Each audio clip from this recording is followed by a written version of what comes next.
Is it always the game plan for Gennady to go out and knock the opponent out as soon as possible, or do you want to make him look vulnerable at times just so he gets certain fights maybe down the line? No. That's never your... Never my plan.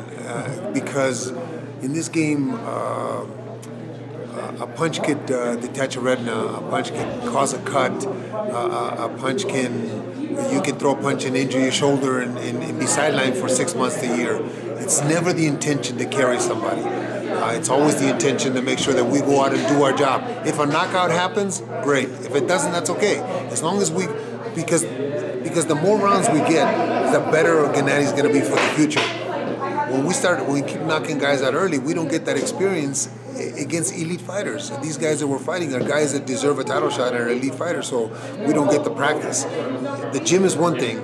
The fight is where you actually practice your craft. So the more rounds it goes, the better it is for Gennady's future and for our future, because he'll be a better fighter for that. Now, when Gennady was coming up, there was a lot of talk about him hurting people in sparring, breaking noses. What kind of sparring do you look for now? And does that still happen, or has things changed? Well, for the last 4 or 5 fights, we've had the same sparring partners, because it just seems that they've gotten better themselves, because Gennady's made them better.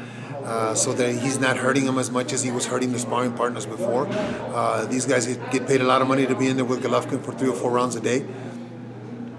But they're better. They're better because of Golovkin. They're better for their careers because of Golovkin. And now, because they're better, it's more difficult for Golovkin to get to them because he's made them better. So that makes Golovkin have to work for everything he gets inside the ring.